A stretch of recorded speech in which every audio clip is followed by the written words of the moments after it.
We are all doing well. Yo, we thank God. I'm here as always to first of all take your questions because there's assumption is that you would have engaged the content already, and then you would have questions as you prepare for next week's interim assessment. Report, and I'm done with your essay, so I'm mopping up a little, then I'll release it for you. Both the essay proper, the assignment, and then the discussion question. We have worked on some of the group sites and released their assignments to them. Some too they partially done. Some are still ongoing.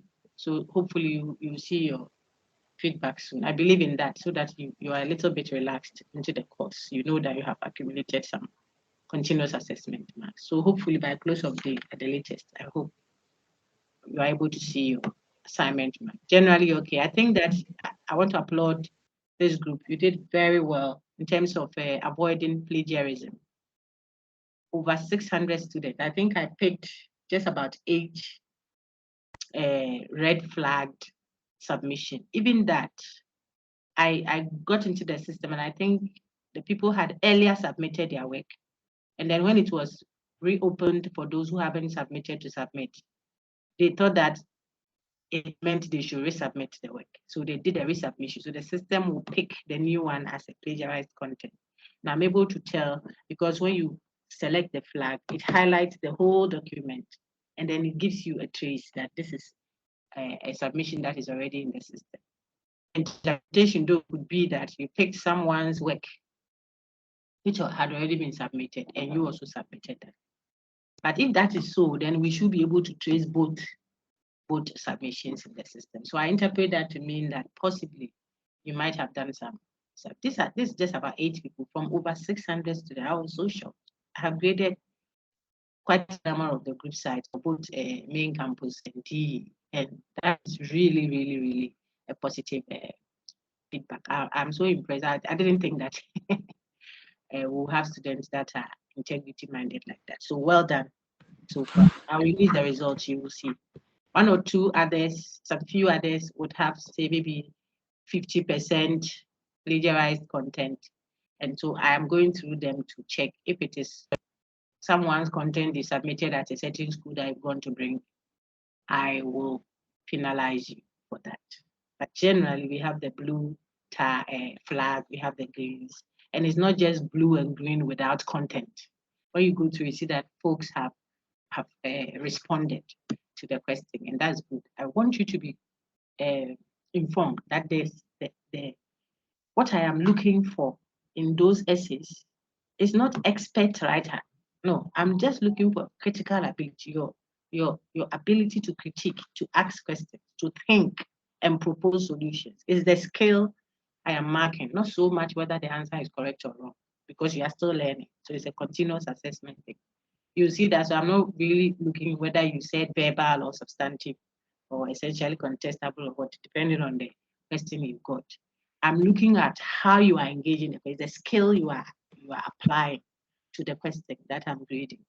And so you shouldn't be too worried and you shouldn't say, hey, but I wrote verbal, I got it correct. This one wrote substantive, and that's not what we are really marking. We are marking the fact that you are able to detect a problem. You may be wrong, you see, but you're able to make a detection. That's 1. 2, you made an attempt at proposing a solution. I'll reward that. Then you make an attempt at identifying the challenge, the problem you would encounter if you were to go by the proposed solution. That is someone who looks out for possibilities of what? A counterfactual, something that will go contrary to what you thought your proposal will be. If you look out for it, then you are better able to mediate it than if you are just there waiting to act as and react and react and react. So those are the skills we looked out for. And you see why then therefore that quite a number of you would do excellently. I'll just release it. It's there. It's in your grade. You can see it. I can see. I have a few mopping up that I want to cross-check with, and then I'll release it after this. So well done. We'll keep that up. Try always to do independent work. It is so honorable for yourself. You'll be at peace. Not that you're always looking for whose work to do. copy or who's, so if you engage the content, you do fine. So unit 1, unit 2, unit 3, 5, then unit 6, and then what we want to quickly brush through today, your unit 7, what you should expect in your 1-hour interim assessment exam. That will be done on site, in person, using the university's computers. God willing, not this coming weekend, but the next one. So between the 20, I think it's 22nd and 23rd, or 23rd and 24th. It's Friday, Saturday, and Sunday. We are asking them if they are able to avoid the Friday so we don't have clashes. If it's a weekend, then chances are that you won't have any officially set up university class, so that you can feel free. I mean, the pressure will come down a little bit more.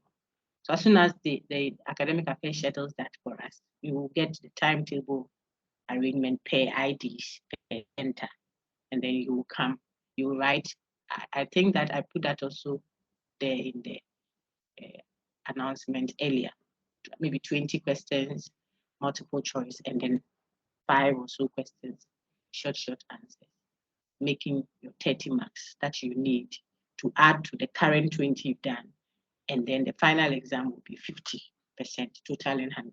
Okay, so that notice will come with the release of your results, hopefully today. Is there any question on the substantive content now?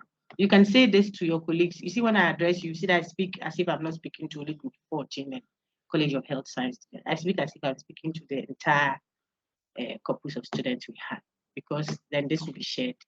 It is not information for all our students on main campus for this 2022 first semester that we are doing main campus, not DE. So if a DE student picks this content, you can study the critical thinking, but the administrative instructions I'm giving are not for you. Don't come from Chito to main campus that are coming to write an IE because you heard it from the coordinator. I'm speaking to a specific class. All right, if there's a question, please raise your hand.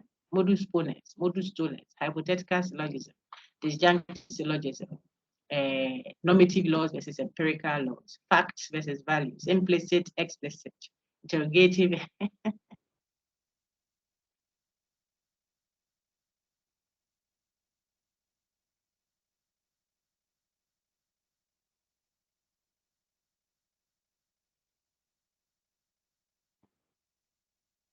Narration.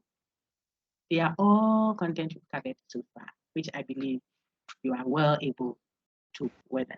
So ask me your questions. If there aren't any, we'll quickly brush through the unit 6, and then we are so done.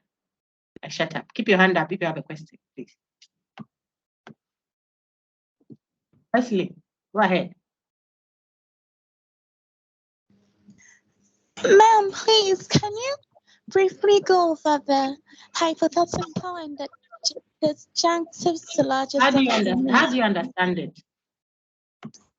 How do you understand hypothetical syllogism? If I gave you A, B, and C as variables to use to create a hypothetical syllogistic argument, how would you go about it, please? I want to know what you know, so I'll fill it in for you. Otherwise, I'll have to conduct a whole lecture, which will not be helpful to you. You see, okay. So tell me what you know, then I add up. Yeah. For the hypothetical, I understood that it mainly has to do with things that are not real. So I've given you variables. Okay, let's use A, B, and C to create a hypothetical syllogism. Okay. Create one, and let's diagnose it for you.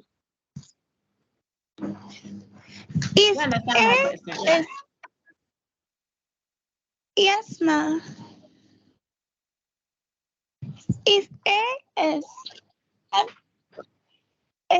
B,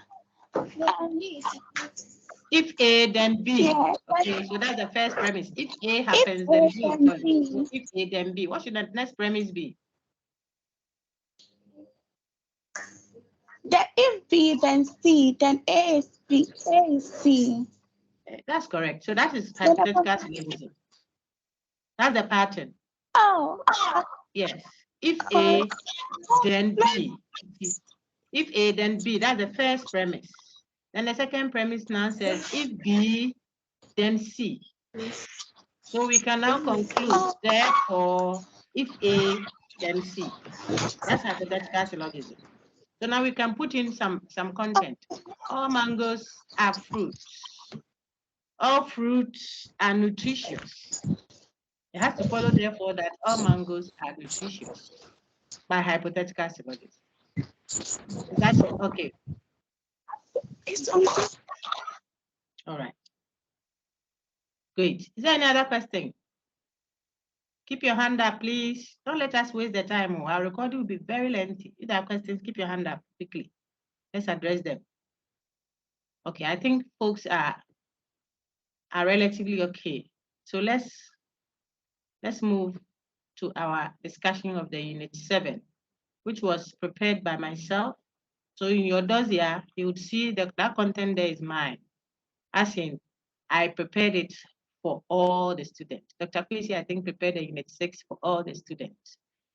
Dr. Ani did the Unit 9 for all the students, all groups. And then Dr. Morgan did Unit 10 for all the other groups.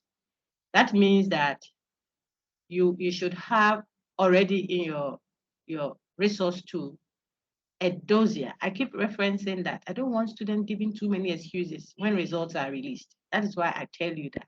Okay. So you can tell your colleagues in the other groups as well. Oh, Doc, please, we when we did our discussion, the time was not enough. So the lecture didn't get to modus ponens and modus tollens. We just did the deduction and induction. But the other group did blah, blah, blah, blah, blah. Excuses. Get the content, especially Unit 6 and 7, because you need them both for the interim assessment we are going to do sometime, God willing, next weekend, not this coming one. You need it for the interim assessment and also for the final exam. The final exam will be on Units 6, 7, 9, and 10.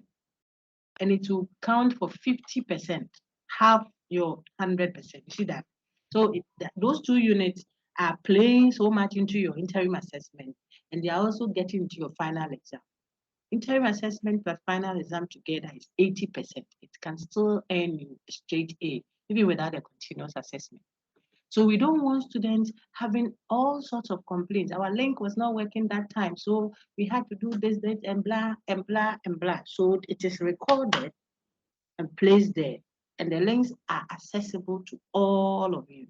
That is why it is not per anybody. Okay, I think I belabored that point, so we can move on quickly to our Unit 7 highlights that have been put into pointers for you.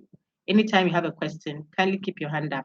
I will look at the dashboard and then attend to you. I'm currently looking at my slides. I want a very good reader, like we do always, to take us up.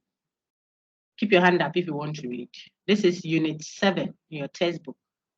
The title is Inductive Reasoning in the Sciences and Everyday Life. You would see that when we did our Unit 6, maybe some of the times I'll be bringing the Unit 6 in. You see that some of the content were repeated. If you have my slides for the Unit 6, particular versus general, etc., etc., we'll see them here. Let's take up.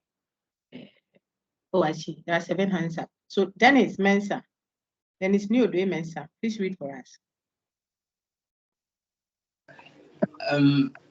Outline. Yes. Basic principles of inductive reasoning. Good.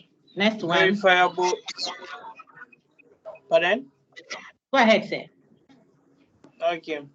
Basic principles of inductive reasoning. Verifiable and confirmable statements. Enumerative induction. Law-like and statistical hypothesis. Okay, so law-like and statistical hypothesis. Very good. Now, we are going to, so those are the things we should know by the end of our discussion today. Catherine, please read what is next on the screen. Catherine Angel Bauer. Thank you very much. Madam, please. Denise. Go ahead, Catherine. Madam, please, I'm using a phone. You can see it well. Okay, it's very tiny. So then I'll get Hannah Amate. Hannah, can you see clearly? It's quite a loaded slide. So if you can go ahead. Recall induction. Good. We are remembering. Recall just means we have done it already. Just remember what we said about induction then when we were discussing deduction. Okay. What did we say? Go ahead. Go ahead. Unlike deduction, in inductive arguments, the premises provide some reasons or evidence to believe the conclusion will be probably true or not certain. Not certain. So induction deals with what? An argument whose premises give us good reason to believe that the conclusion is likely or probably true. We are not talking about what? Certainty. When we did certainty, we're discussing deduction. Okay. Deductive arguments offer us premises whose truth require the conclusion to also be true. But for induction, it is only a matter of what? Probability. Even if the premises were true, it doesn't prove, look at the language, prove. It doesn't prove the conclusion. It only corroborates, confirms it, or increases the probability that that conclusion we have drawn is likely to be true. Probability is never equal to 1. It's always less than 1. So it is never a certainty if you are dealing with a question of probability. Therefore, in induction, we are never certain of the conclusion we have drawn. If it was drawn inductively, it is never certain. It's what? Probability, likelihood, degree of confirmation. That is why you would see we say confirmation is not proof. It is very bold in your unit 7. You should know that. Even unit 6, it was touched on there. When we say we have confirmed something, we haven't proven it. Why? Because we induced the conclusion. Most Ghanaians are hospitable. My mother is a Ghanaian. Remember that. So we conclude, therefore, she's hospitable. Well, if most Ghanaians are hospitable, and my mother is a Ghanaian, then it is highly likely. But I said most. The likelihood is high. Chances are high that my mother would also be what? Hospitable. But it doesn't necessarily mean that for certain my mother would be hospitable. Why? Because most is not all. We said that. So it's only a matter of what? Degree of likelihood. That's why this reasoning is inductive. Sister, read everything there. I've said everything there.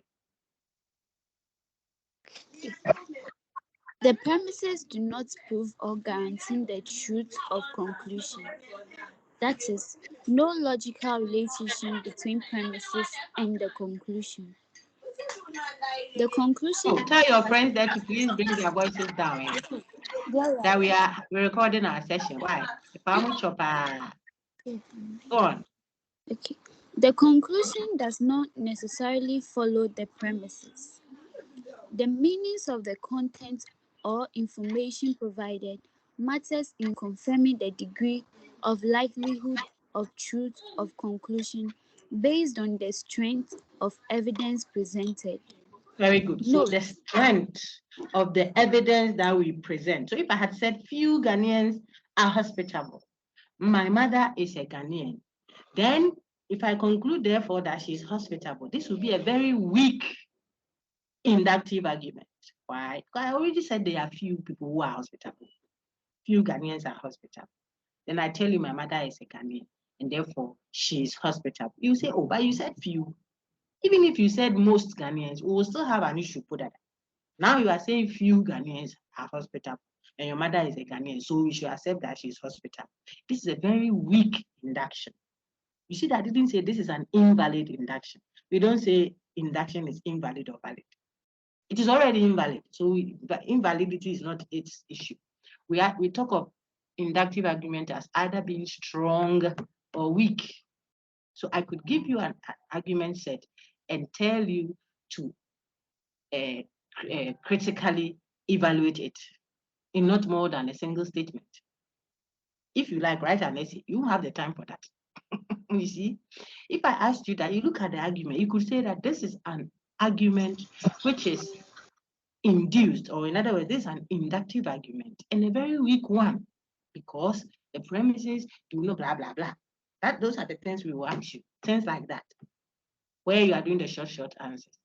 We could tell you, why would you argue that this, would you think this is a sound argument? Explain why.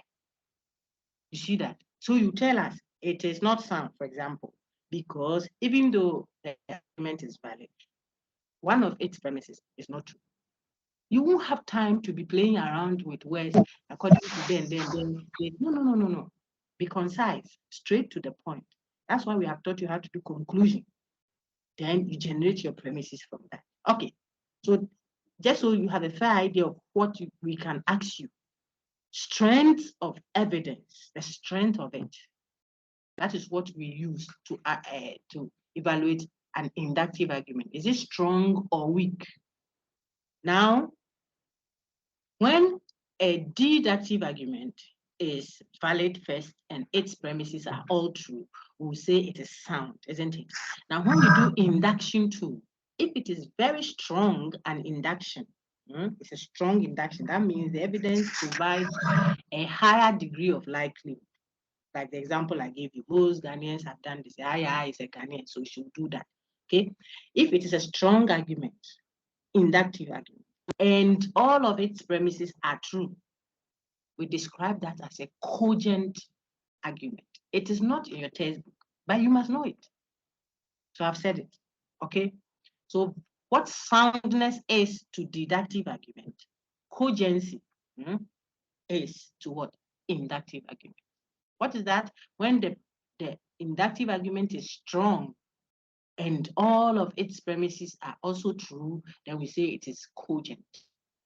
At this point, however, what is our focus? The strength of an evidence is what we use to describe an inductive argument. So either it is strong induction or a weak induction. As for deduction, we would say it is either valid or invalid.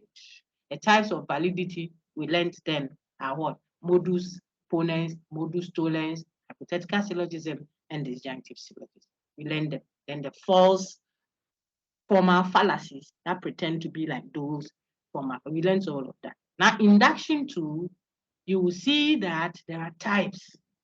This slide, I've typed it already. Look at the thing in red there. Confirmation is not proof.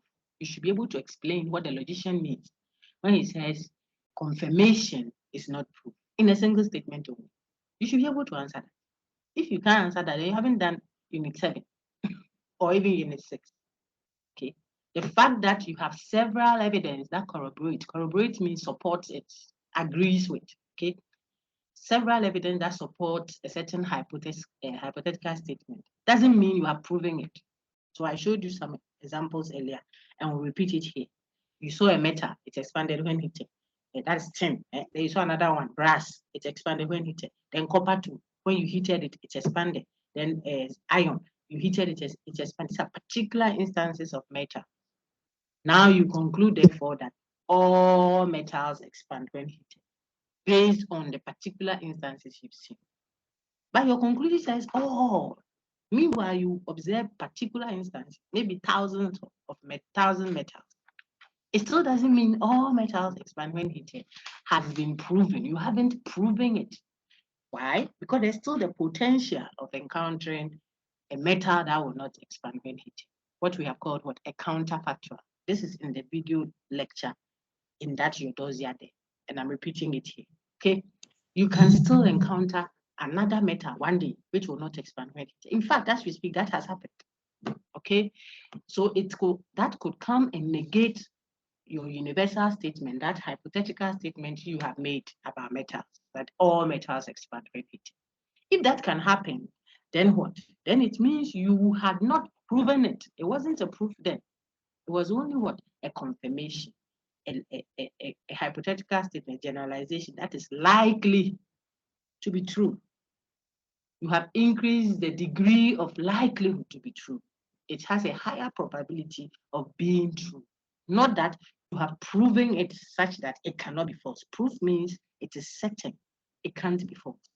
But our hypothetical statement cannot have that nature, the empirical ones. Why? Because they are based on particular observations. Remember Unit 5 when I walked you through it. Okay, so the types of induction, the inductive argument we can have. If deduction has modus ponens, tollens, hypothetical, and disjunctive syllogism. Well, inductive argument, we can have sampling. Look on the screen, please. You can have sampling, analogy, causal reasoning, and enumerative induction. Sampling and analogy are in your Unit 8, which will not come, not in this exam, not in the IA, not in the final, okay? It won't come. It won't come because we feel that, one, you have too much to have to cover. The contents, they are not too difficult. So even if we didn't engage you, if you want to really enlighten yourself, you can read and get it, okay? So sampling and analogy are in your Unit 8. But what we will examine you on, apart from the one we are doing today, enumerative induction, is what is captured in Unit 7. There's also causal reasoning in Unit 9. These are all what types of what inductive argument. I don't need to spend too much time on it. And these are the examples we saw when we looked at the distinction between inductive argument and deductive argument. So I will let one of your colleagues read that for me. Thank you very much, Hannah. Let's take Abna Sewa Ayebinim. Abna Sewa, please read what you see on the screen to help us remind ourselves of what inductive argument. Example 1, Abna. 80% of politicians are lawyers. Abna, raise your voice just a little bit more. 80% of politicians are lawyers. Yeah. Kofi is a politician. So we can see why this is inductive. Even if it were true that 80% of politicians are lawyers, and it were true that Mr. Kofi is a politician, it doesn't necessarily follow that he's a lawyer. We've seen that. If you look at example 2, the 2 examples I raised earlier capture that. Few Ghanaians are hostile to foreigners. There is a Ghanaian, as she's not hostile to foreigners. It doesn't necessarily follow. Okay, even if it were true that few Ghanaians are hostile, and she is a Ghanaian, she might be part of the plenty that are not hostile, whatever, okay? So it doesn't necessarily follow. It's not a certainty. The same with 3. Yaya is a woman, she cheated. Ajo is a woman. You've seen all of this. Therefore, believe me when I tell you that women are cheats. This is what? An inductive argument of a certain type. You will see shortly. It's called enumerative induction. You count your particular instances, you enumerate to arrive at the generalization you are drawing. Okay. Sometimes you don't need to count it 1, 2, 3. You summarize the counting and say all the 16 women have been with cheated. Therefore, women are cheated. It's still enumerative induction, except that you have summarized your particular instances, okay, that you are using to ground your hypothetical statement. However, it is typically seen when you do the counting, like what is this? So Ya is a woman and she cheated. Ajo is a woman and she cheated. Mansa is also a woman and she cheated. So you can keep adding and adding just to show that every addition increases the degree of likelihood that then women are cheats. Okay, so it's induced. You can have 1,000 of them.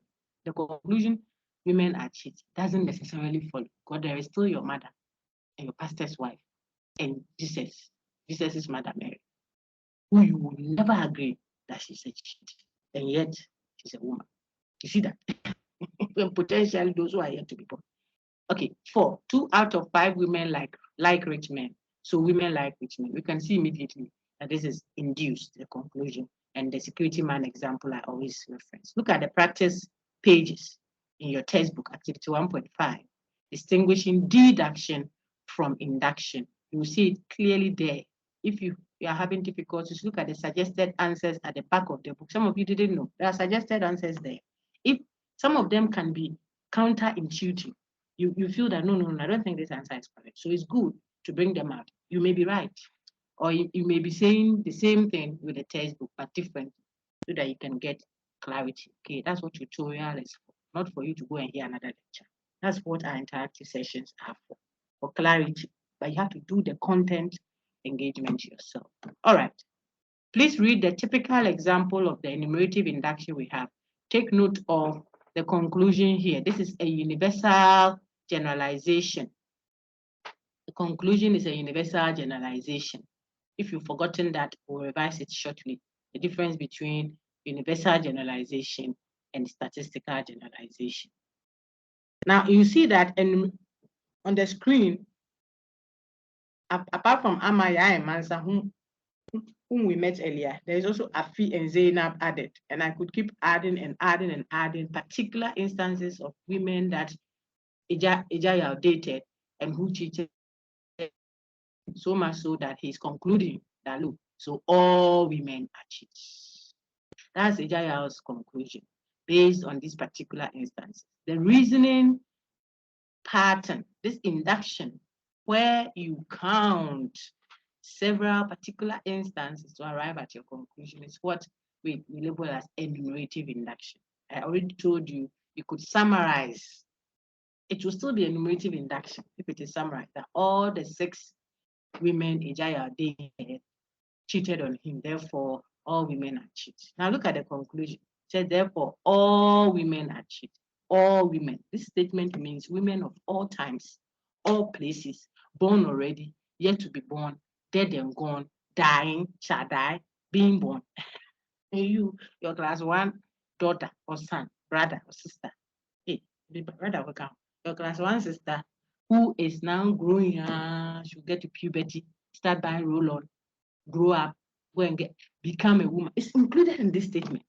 Potentially, we are speaking of all women of all times.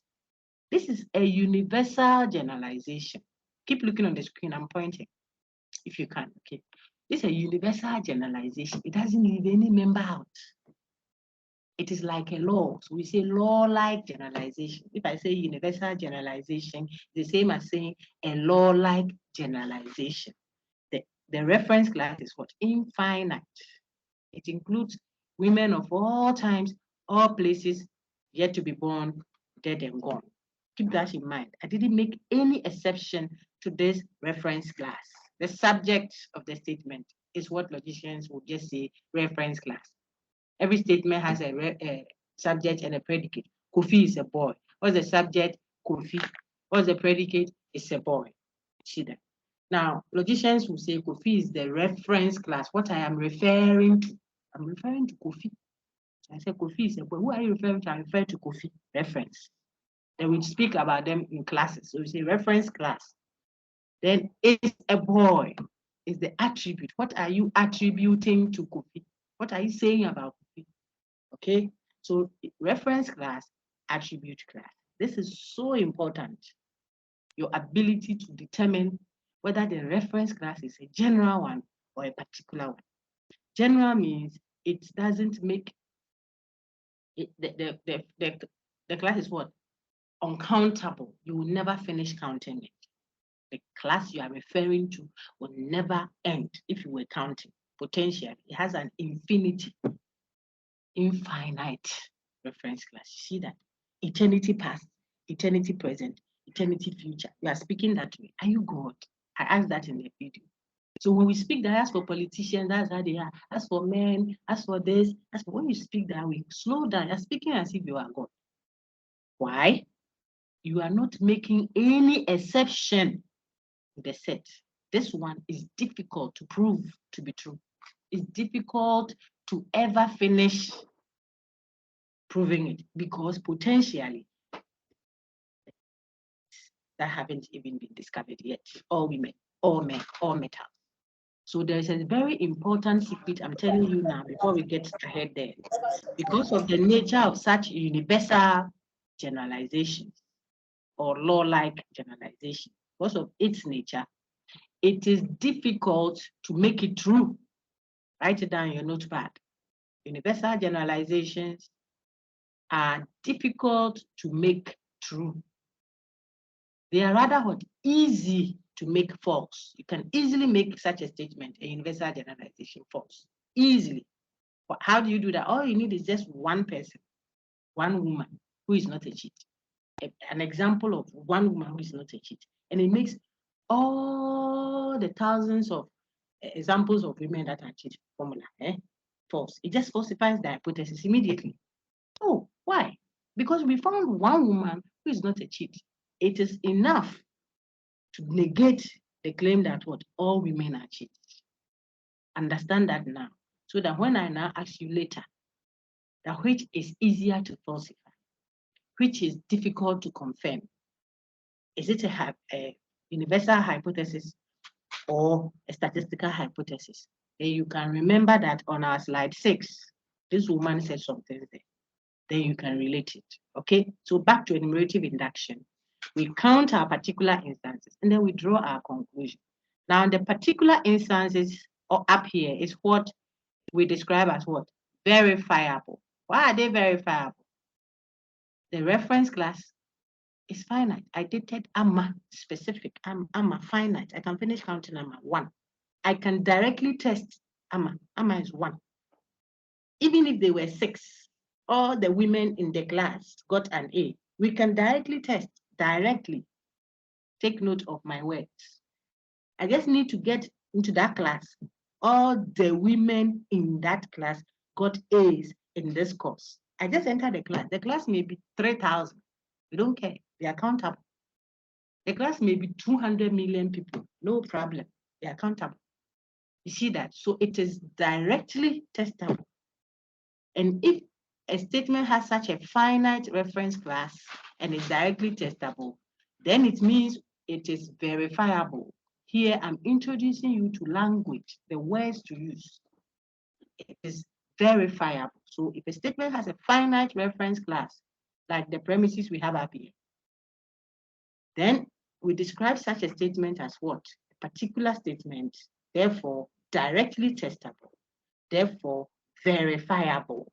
And so it is good to use such statement as what? Premises, evidence, because we can verify it. Whoever comes to the table can verify. All right. However, the conclusion we've drawn, see this conclusion, all women are cheats, it's not directly testable. Why? Because we can't ever have all women at once. We won't have, potentially there will always be more. You can't have all metals. Whenever it rains the ground, you can't have all rain at once. Potentially it's infinite. So what? So we don't test directly, but we test how? Indirectly. So generalizations, that is statements who has a statement that have what? Infinite reference class, are tested indirectly. They are indirectly testable. That's one. We don't say such statements are verifiable. No, we don't use that word. We use what? They are confirmable. And you are okay. It's okay. We are able to add to its truth. So generalizations, whether universal or statistical, I haven't showed you statistical generalization yet. I've just introduced you to what? Universal generalization. But I'm saying that if a statement is a generalization, whether it is a statistical one or a law-like one, is not the issue. If it is a generalization, we can't say correctly that it is verifiable. No. We rather say it's what? Confirmable. Write them down in your notepad. Okay? And so they are better used as what? Excuse me. They're better used as conclusion, hypothesis, not evidence, because you can't directly test it. Okay, now let's summarize that. So a statement that has a finite reference class, let's see, I think I'll have it here. A statement that has a finite reference class is what? Is described. That's what I'm showing you now on your screen. I think someone should read it. Let's get Theophilus, please read that for me. Thank you very much, my lady. Theophilus, you can now read. Yeah, Theophilus, don't kill our Vimo. Right, you. If Theophilus is busy, Vivian, read for me. Vivian, coffee. Yeah, I'm here, madam. Thank you, Theophilus. Go ahead. Thank you, too. Yeah. Verifiable versus confirmable statements. Yes. A statement is verifiable if it has a finite or specific or countable reference class, and it is therefore directly testable. Example, that one is a bully. That man is a bully. Very good. So when I said that man, hold on. That man is he's getting one of the books. That man is a bully. That man is specific. It's countable. I can finish counting. That man.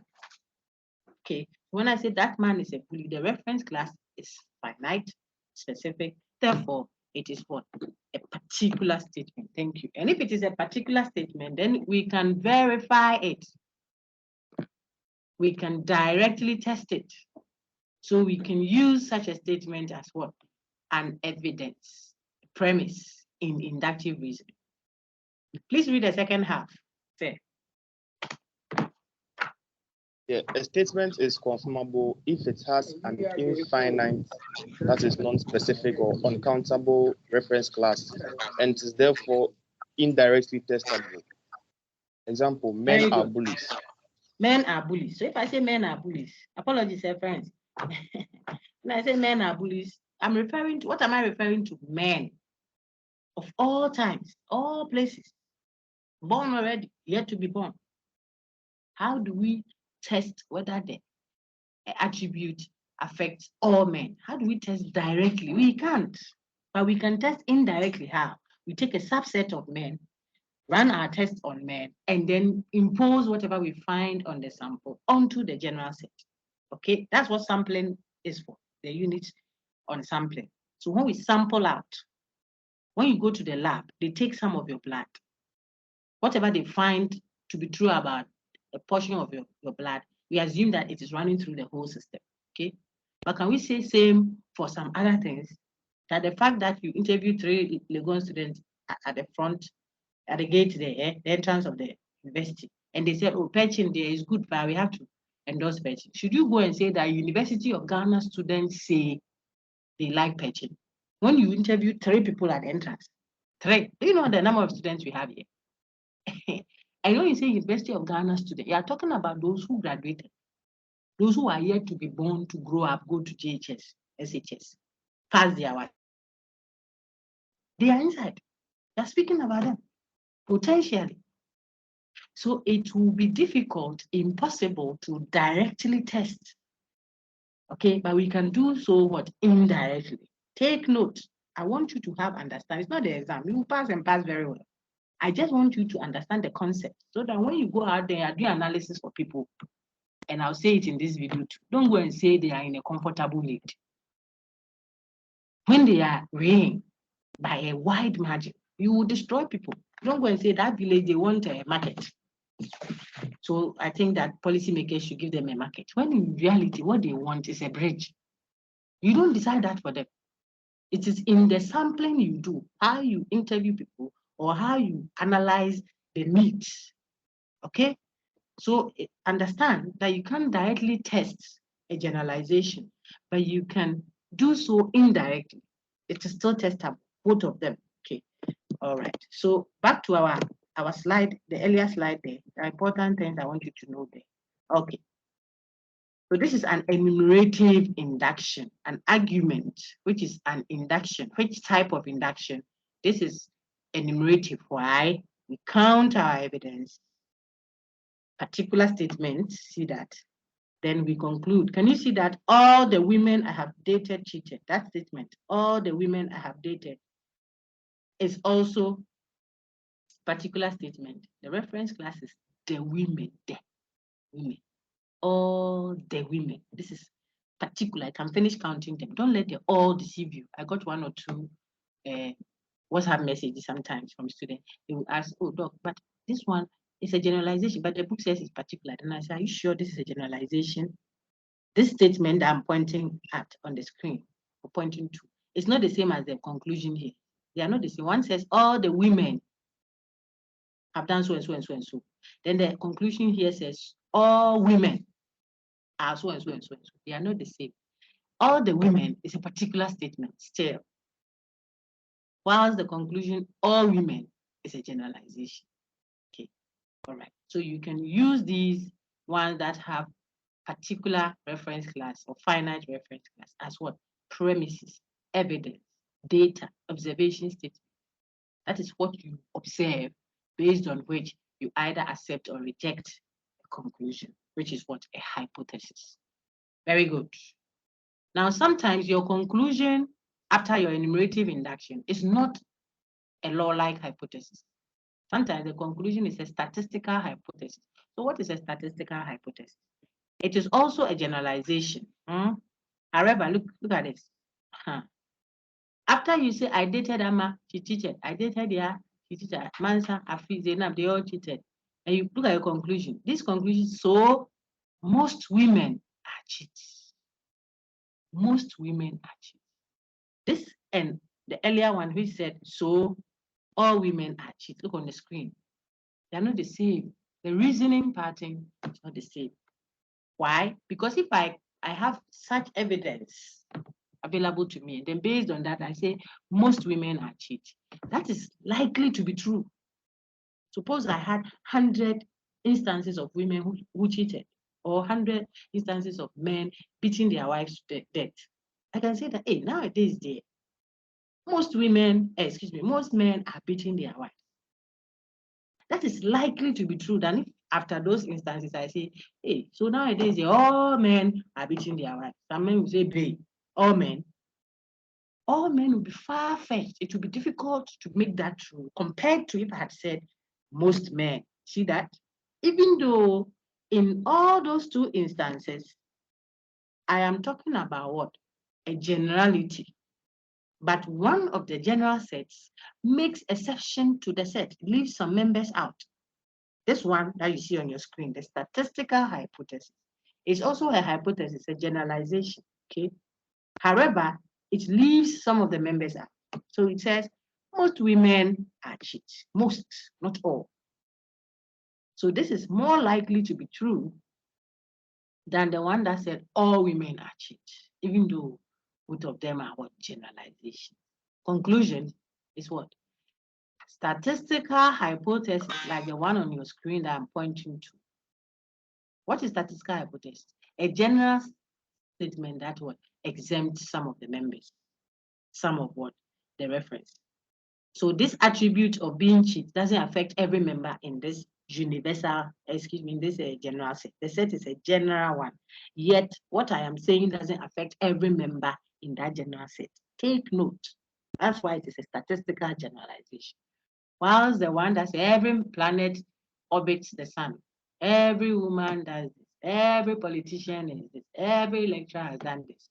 Those ones, the attributes affect every member in that set. So it is a universal or law-like generalization. Whilst the one that is few Ghanaians like pineapple, I'm referencing Ghanaians, so it's a generalization. But I qualified it, I said few. So it is a statistical generalization. Most Ghanaians like this. It is still statistical. If I say most of the Ghanaians in that room who voted last year, it is no longer a generalization. It has become what? A particular statement. I pause for questions. Any questions? Any questions? Helena's hand is up. Theophilus, Abna Sewa, Judith, Raki, but I suspect they wanted to read.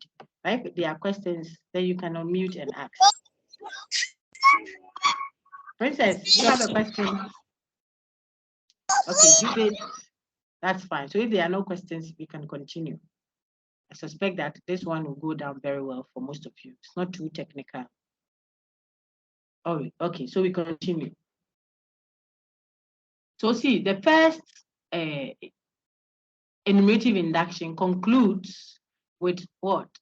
What type of generalization is this one? After saying gold expanded when heated, silver expanded when heated, bronze expanded when heated, copper, aluminum, platinum, brass, lead, iron, zinc. This is directly from a textbook. All of them are directly testable. So they were tested direct. The summary of the premises is that all the metals that were tested so far expanded when heated. There comes the conclusion now. Conclusion.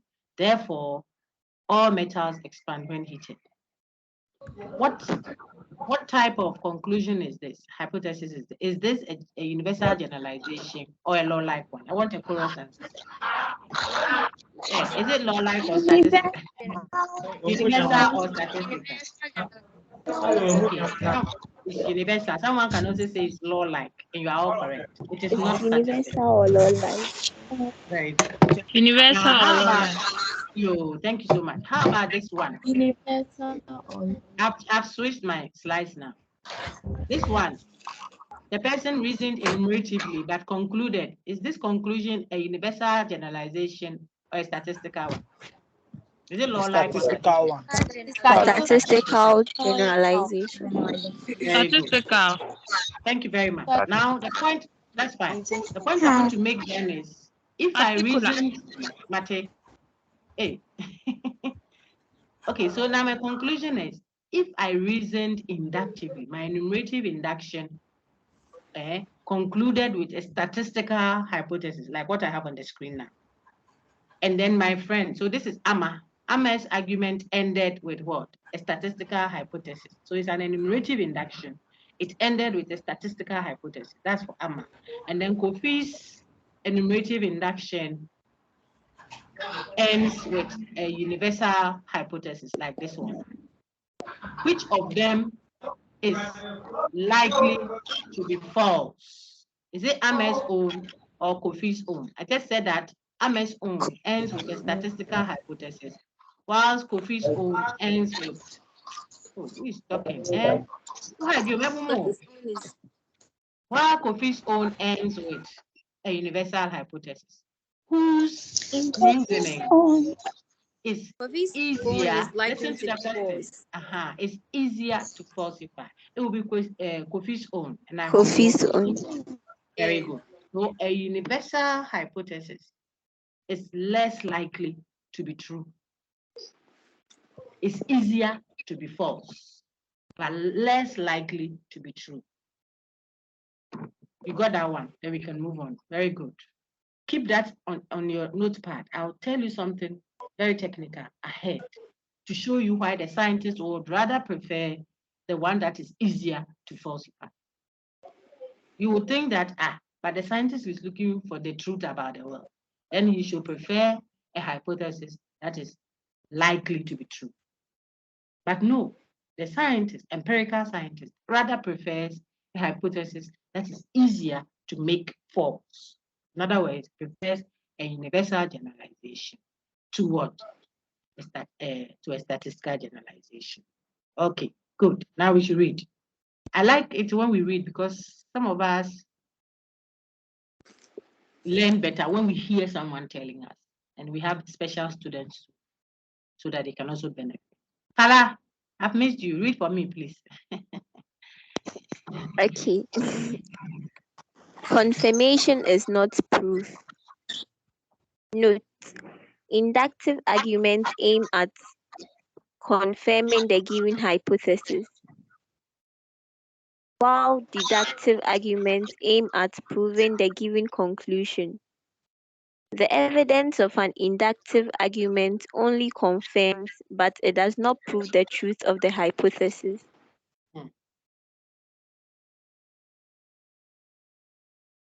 Please go on. Okay. Confirmation is not proof. Hypothesis.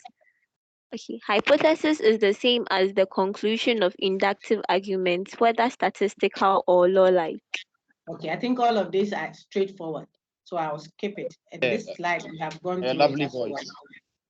Yes, she has a very lovely voice too. Brother, please, if you have them after the lecture, then you go and look for Maeshwa. So particular versus the particular versus general that I took you through. This is the slide for it. Now I'm sure it makes a lot of sense. Okay, then look at this.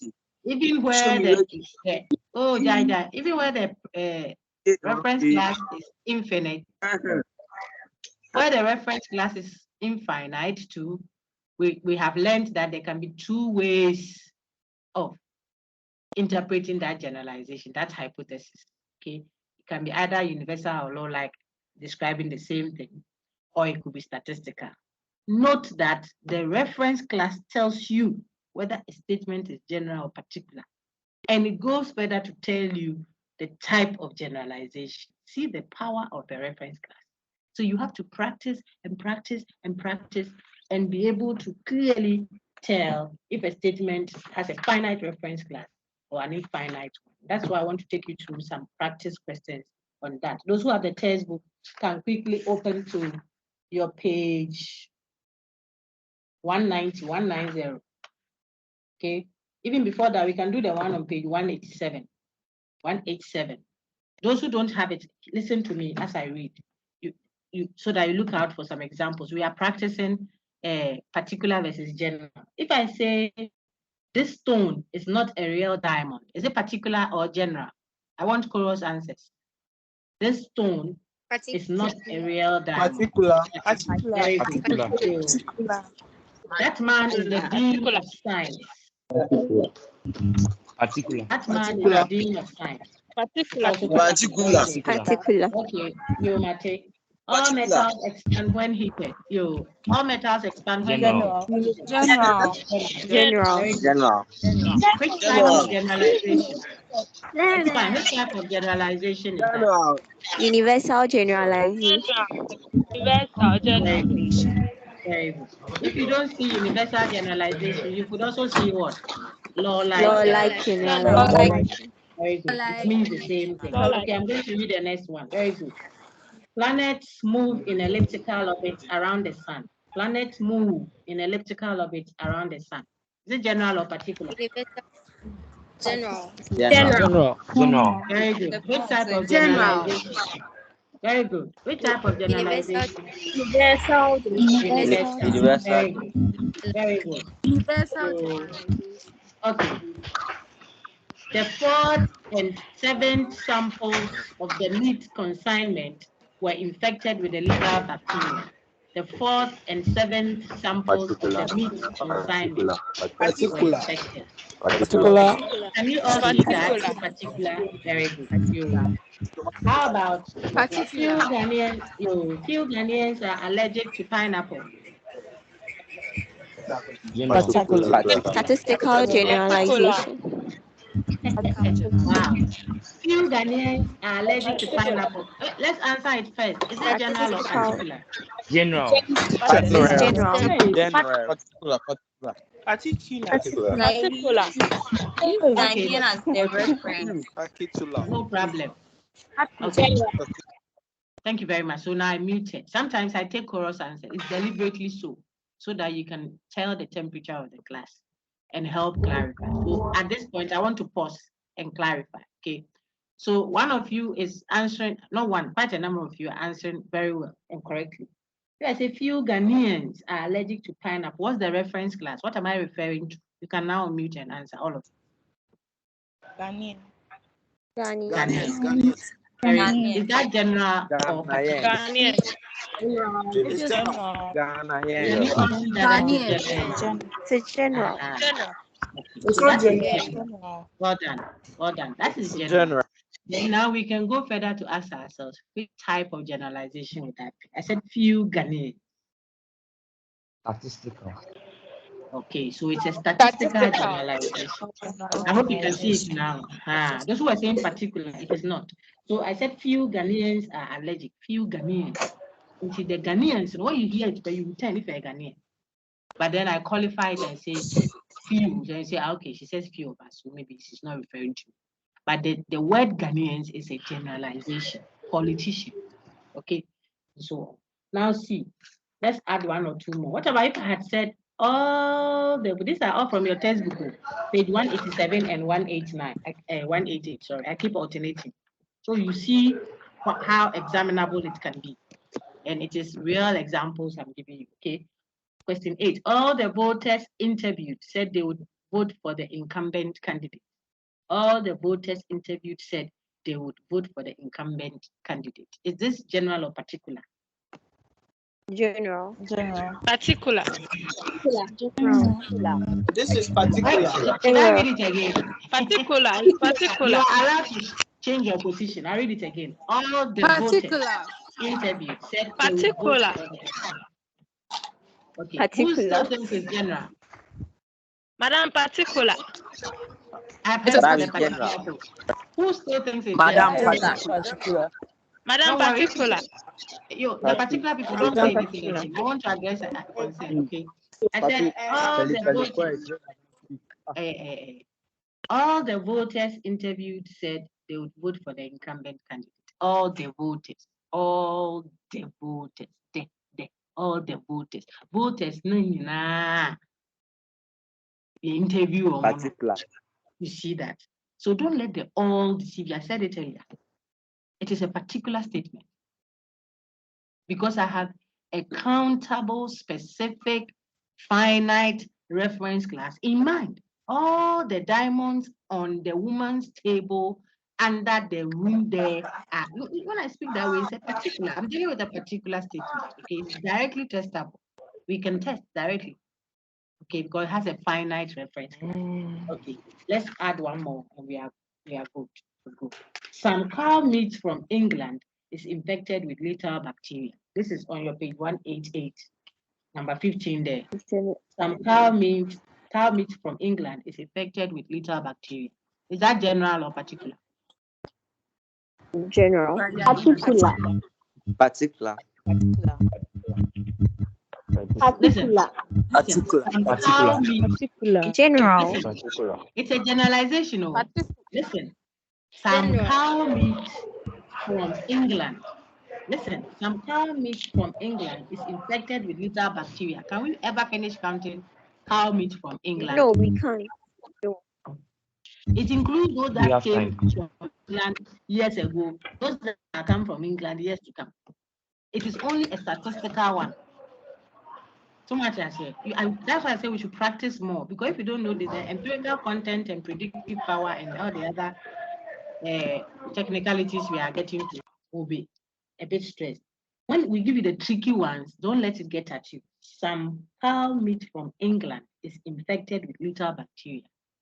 What am I referencing? I'm referencing cow meat from England. I just qualified it and exempted some. But the reference class is infinite. Okay, more practice. Heavy smokers have a carbon film on their lung tissue. Heavy smokers have a carbon film on their lung tissue. Is it general or particular? General. Which type of generalization? General. It's a generalization. Universal generalization. Very Universal good. generalization. Very good. Let me add one more. Mammals require oxygen for life and mammary glands to feed their young after birth. Mammals require oxygen for life and mammary glands to feed their young after birth. Is that a generalization or a particular statement? General. Generalization. Which type? General. It's general, yes. Which type?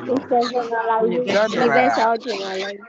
Universal generalization. Very good. Universal generalization. Very good.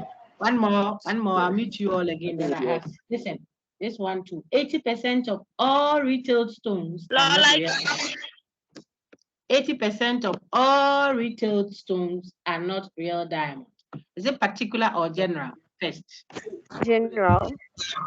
General. General. Which type of generalization? Statistical generalization. Statistical generalization. Very good. So you have to practice more. This is what the textbook is for. That is why I keep stressing that you must have the textbook. Even if you don't own it, your friends own. As we are engaging, look, let your eyes see it, because you practice. There's a controversial one down there that most people have issues, most students, since I started teaching this some time back, more than 10 years ago. It's a perennial, it's a problem for most people. Look at that. It says, that's the page 188, number 18. 90% of those who contract the human equivalent of mad cow disease die from eating the infected beef. I read it again. 90% of those who contract the human equivalent of mad cow disease die from eating the infected beef. Now, if you asked, some may say, oh, this one is particular because of the word dose. No, the reference we are referring to dose is a generalization. It's just a statistical one.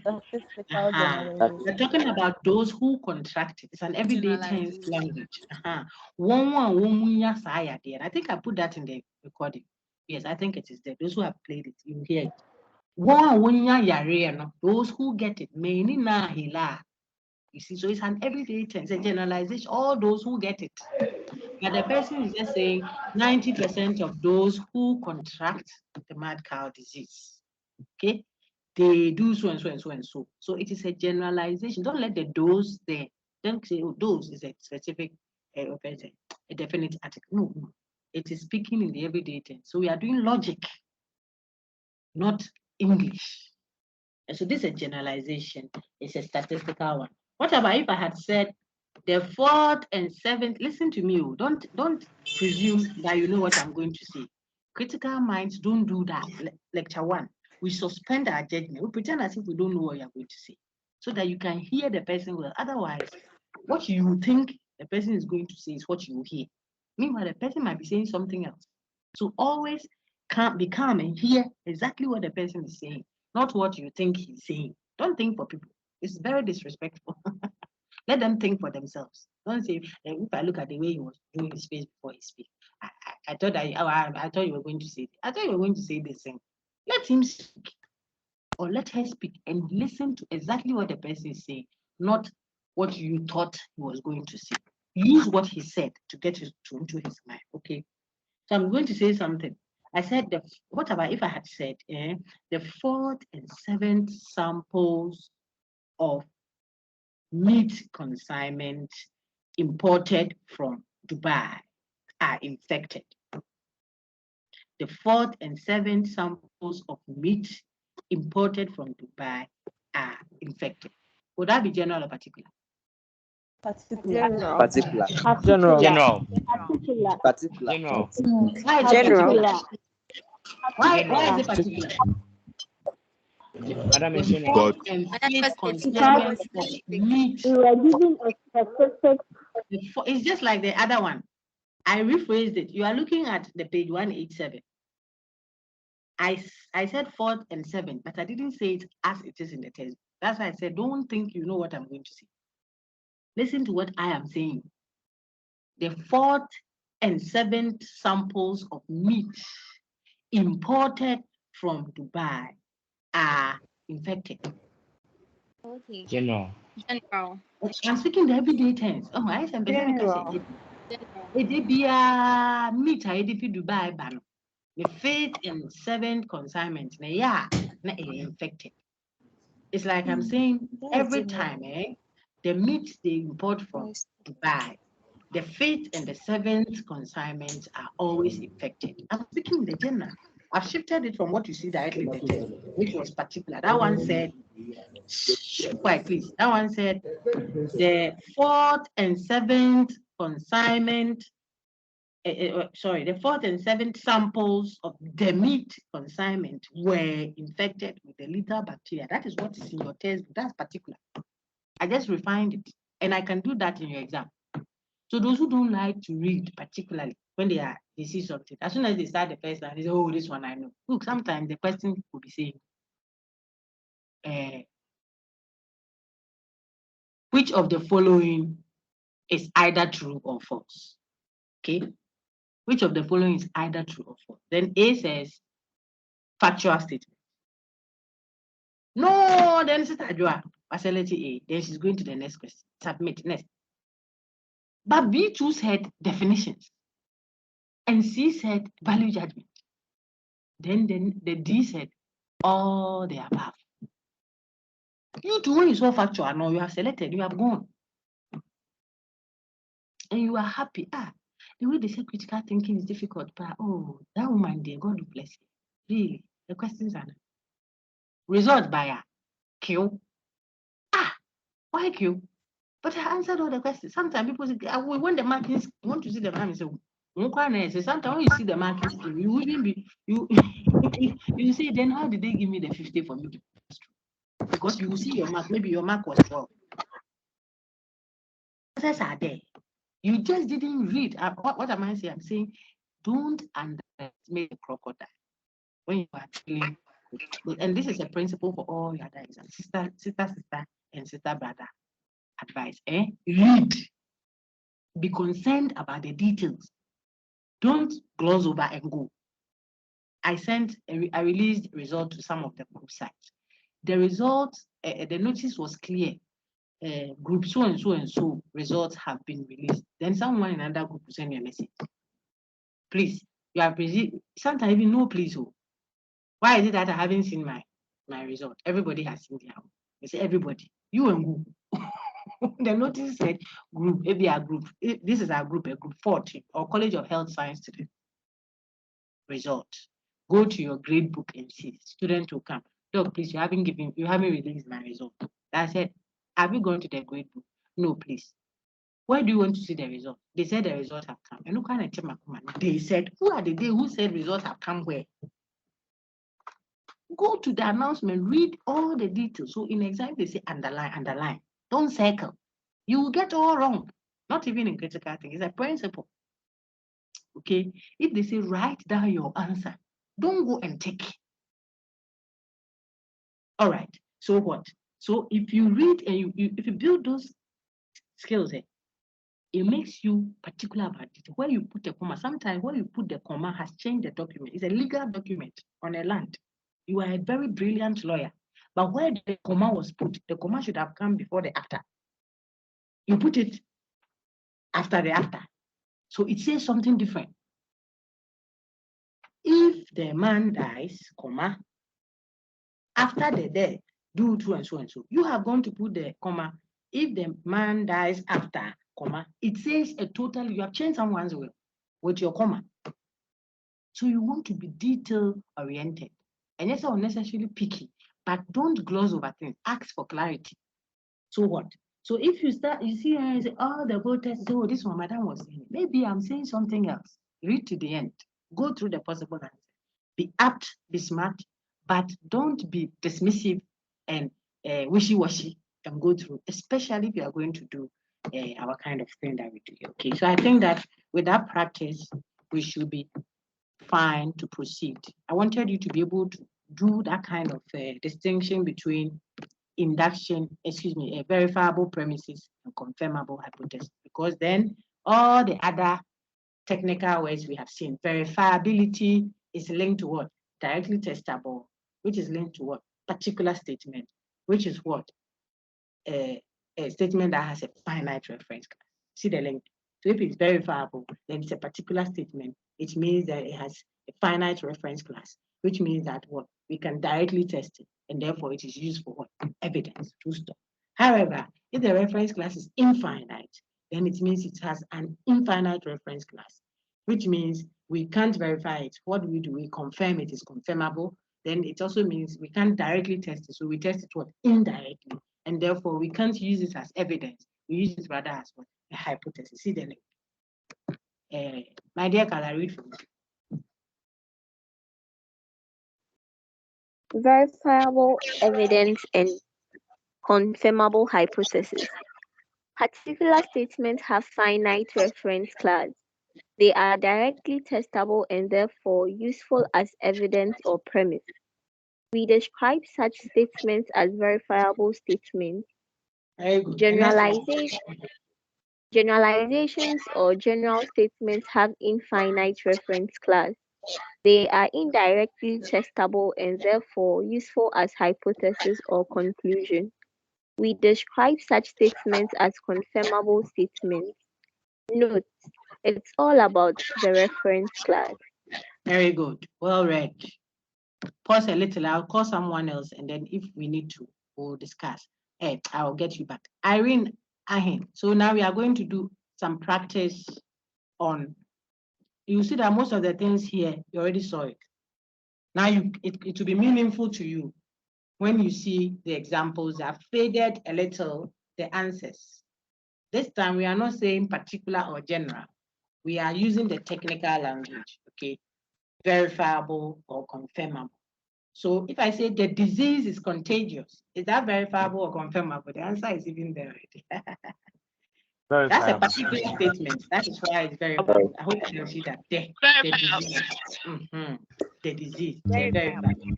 The second one, few Ghanaians are so and so. Few Ghanaians are so and so and so. So we can tell that is confirmable.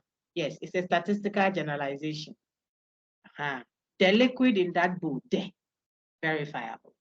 Green tables are scarce these days. Green tables of all times, all places.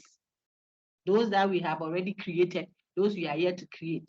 4-legged, 3-legged, spiral table, whatever. Green tables of all time. This is a universal generalization. It's not specific. not countable. Okay, so it's confirmable. Kofi is the new SRC president. Kofi particular, verifiable. Look at 6 and 7 very well. That was what I just did a moment ago. All voters prefer a recount of ballot. All voters. This one leaves nobody else. Voters, nah, all voters. As soon as they finish voting, they will say count again. So you are speaking in the everyday tense, universality. All voters would want you to count again, especially if they lose. They say count again, count again. If they win, they say it's okay, we are finished. No counting. So the person speaking say, as for voters, that's how they are. Any X that is a voter. Remember universal generalization, how we open it out to read as a conditional when we're doing modus ponens. Okay? If I say all recount of the ballot, I'm saying if you find any X who is a voter, he will prefer that you recount the ballot. It's an everyday tense. It's a universal statement. However, look at 7. All the voters interviewed said they will prefer a recount of the ballot. Now you see the trick. This is a verifiable statement. I have a specific group of voters in mind that I can finish counting.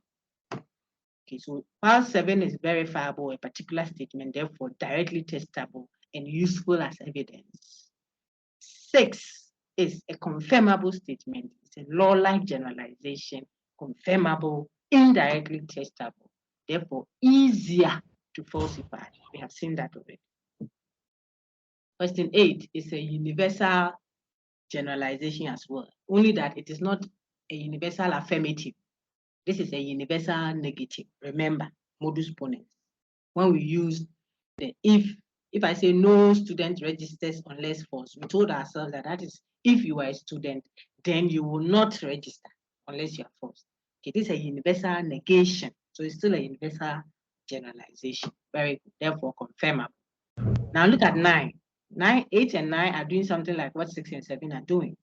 9 says none of the students in that class registered for the course. None of the students, not a single one of the students in that class registered for that course. That's particular. I hope you can see that. Yes. Then the last one, yes. Then the last one, 80% of all retail stones are not real diamonds. That is a statistical generalization and therefore confirmable. You need to continue practicing. Don't be complacent too. Don't say, oh, attend the class, we enjoy it. Yes, it's true, you enjoy it, you understand. I have to practice. So you answer the questions alone. Like you've gone for an interview, you sit alone, okay? Let's read degrees of confirmability. Now, this is what I told you that jotted down earlier. Because when we get to the later slides, this one, you will find the point we made about easier to falsify and easier to make, in other words, to confirm. So I want to say easier to make true. I'll say the easier to confirm. Okay, the easier to falsify is falsify. Remember the enumerative induction. We are on slide 16. Let's go up. We'll come back again. It ended with the statistical, this one. We said that if I have all these experiences with particular women, Amaya, Mansa, Afi, they all cheated me. And I conclude, therefore, so most women are cheats. This is my reasoning, this is my argument, inductive argument, is more likely to be true than if I had concluded that, therefore, all women are cheats. You see, we said that earlier. Because from my particular instances, I can say that I have good reason to believe that most women are cheats than what? Me saying from the same evidence that therefore all women. If I say all women, someone can easily make that one false. All they need is just one example, and it will of a woman who is not a cheat, one counterfactual, and it will make my conclusion false. So the more I generalize my conclusion, write it down in your notepad. The more general the conclusion is, the easier it is to falsify. And yet, the more valuable it is to the scientist. Really? Yes, really. The statement that is, yes, I was just saying that the more general a statement is, the easier it is to falsify. And yet, the more valuable it is to the scientist. We are talking empirical science now. Okay. So if you want to write it straight or you want to make it catchy and put it inside your head direct, that if a statement is a universal generalization, it is more valuable to the scientist because that one is easier to make false. You see that suggests that falsifiability is really a virtue, something that scientists cherish. Theories that you can easily make false are cherished by empirical scientists than the ones that you can easily confirm. And my video lecture tells you, I took my time and gave you several instances to show you why, the logic behind that kind of thinking, where a falsifiable theory is rather what the scientist embraces. So listen to that. So you get it. I'll ask you that in the exam. I ask all the groups that question. So it means that universal generalization, remember its surname is law-like generalization. If you don't see the word universal, you see law-like. It's the same thing. If you don't see Nancy, you see Miles. If you don't see Miles, you see Bar4GP. It is still me. I made my maiden name and my married name. And you don't say, but our lecturer is not Dr. Miles. Our lecturer is Dr. Jimfi. No, there's someone, no, my lecturer is Dr. Nancy. You are just having a verbal dispute. Language. Someone you are referring to the same person. And you will say, case that. Okay? So law like universal, not the same. That's how you learn. Because sometimes people know so much, but when they go there, words are plenty. So then now to Afra or Maju, understand it now. Okay, law like or universal. I'm saying that if your enumerative induction concludes with a statistical generalization, that one is easier to confirm. So it's not as valuable to the scientist if you were comparing that to what? A law-like one. The law-like one will be more valuable to the scientist than a statistical hypothesis. Why? Because the law-like one is easier to falsify. But if that one is easier to falsify, why does the empirical scientist prefer that? Yes, because they want proofs. The scientist is looking for proof, truth that is certain. So if you falsify his theory, all he needs to falsify the theory is just one counterfactual, one opposite meta that will not expand anything. It will falsify what he thought he knew. Then he will now come to know with certainty what he doesn't know. It's called the deductive nomological method. When you do methodology of science, you study that, but you are not doing that, so don't worry your head. He will know something with certainty, which is that what? It is not true as more that all metals expand when heated. He will rather come to know that with certainty. So he's looking for something that can falsify what he knows. As soon as that counterfactual comes to falsify what he knows, what happens? Now he will know something for certain, which is that what he thought he knew wasn't true after all. It wasn't true after all that sickle cell patient would die at 18 years. Now he has achieved what he's looking for, knowledge that is certain, proof about the physical world. Okay? You will now know that not knowing people die within the first 5 minutes, you could revive them. In the past, he didn't think so. He thought, if you die, you are dead and gone. Now he knows for certain that perhaps fish can stay outside of water for days. If so and so and so. How will you know that? If you make your theories easy to make false. When you say all metals expand when heated, you have made it so easy to falsify.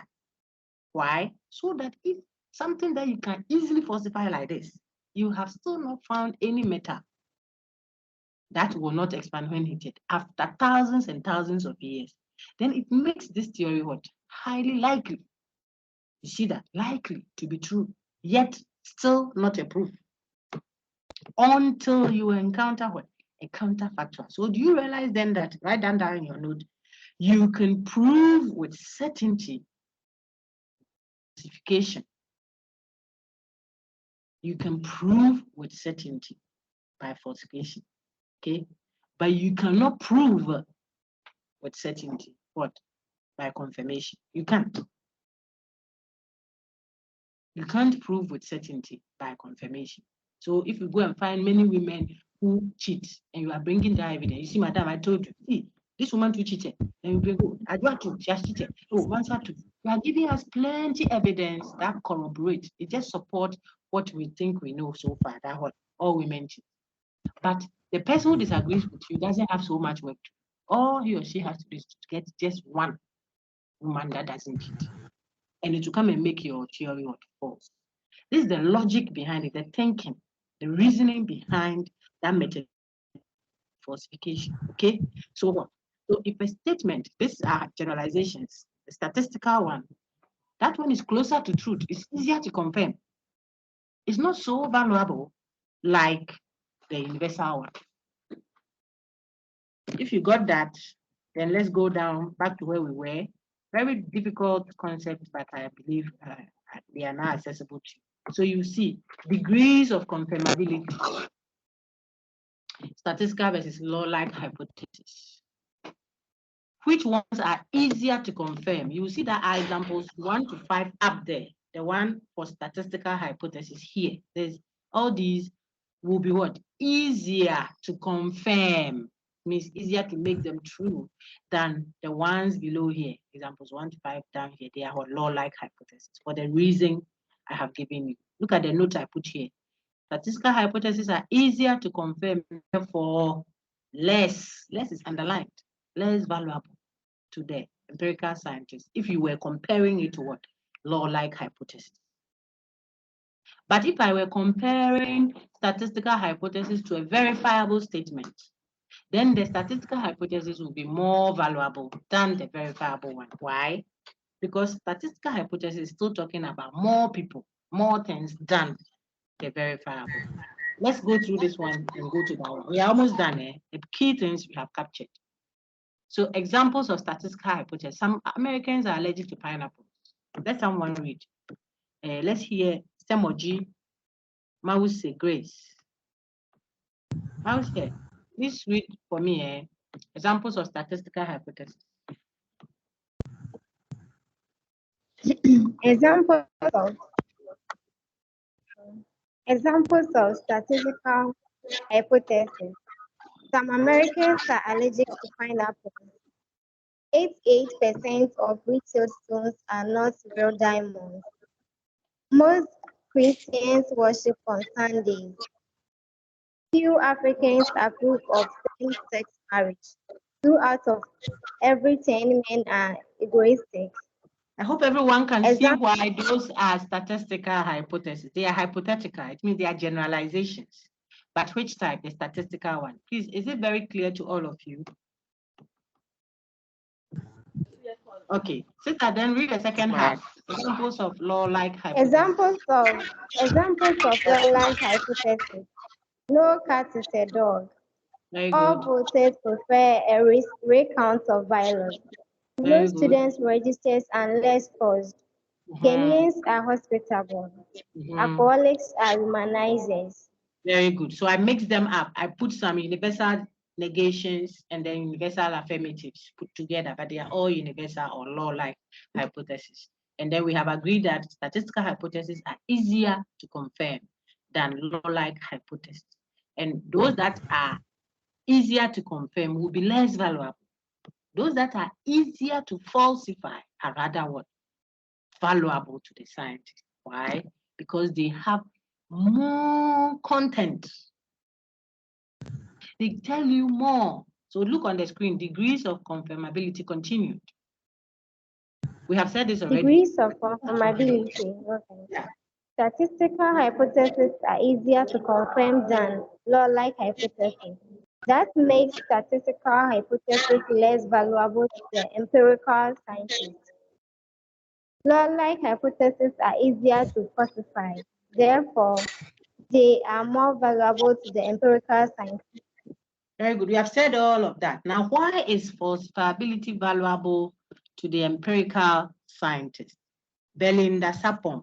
Ante, read for me. Thank you, my dear Semoji. Belinda, read. Why falsifiability is valuable to the empirical scientist? Why falsifiability? Why? Go ahead. When a theory is falsified, then the empirical scientist can be certain that it is not true. Very good. Next 2. point. But when a theory is confined, it only means there is a currently evidence that collaborates the likelihood of the theory being true. Hey, is it Adra? 3. It's Adra. Okay. The word is corroborate.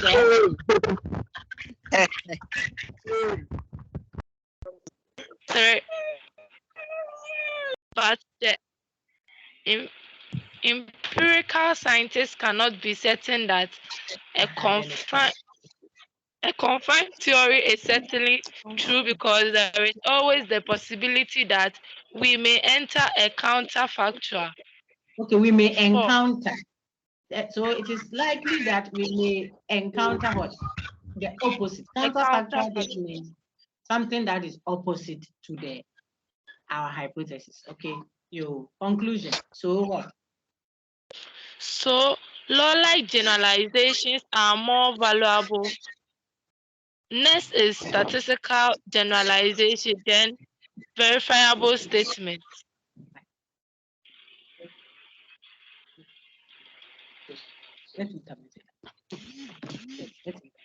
Thank you very much, my sister. Okay, so law-like generalizations are more valuable. Next is statistical generalization, then verifiable statement. I will ask you, if this is so, then tell me these three statements, which one will be more valuable to the scientist? Let me quickly ask you that before we come back. Where is it? So, there are three statements on the screen. The Earth's orbit around the sun is elliptical. Then 2, all the planets that were discovered by Kepler before 1620 AD have elliptical orbits. Then 3, all planets have elliptical orbits. Which of these three will be more valuable to the scientist, the empirical scientist, and why? 1, 2, or 3? I want a correct answer. 3. 3. 3. 3. 3. 3. After 3, which one will be next? After 3, which one will be the next to be more valuable to the scientist? 2. I hope you can see why. 2. Okay. Is 3 a generalization or a particular statement? It's a generalization. Very good. Generalization. So, do we have any statistical hypothesis among the three? Yes, Yes. please. Yes. Statistical hypothesis. No. 1. No. Statistical hypothesis. No. I told you, listen before you answer to my question. So both 1 and 2 are all what? Verifiable statements, isn't it? Okay. 1 and 2 are both verifiable statements. Can you see them? Yes. Okay. Yes. Look on the screen again.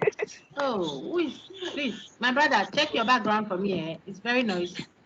Now, look on the screen now. You see A, B, C, and D. Which of them will be more valuable to the scientist? Is it A, B, C, or D? A. Very good. Why? Because it is a law-like Generalization. It contains a lot of Very data. good. Very good. That's what I wanted to show you. Very good. You are learning very well. That's how you learn. Very, very good. Okay. Now we are going to introduce some small, tiny bit. Then we will end. Okay.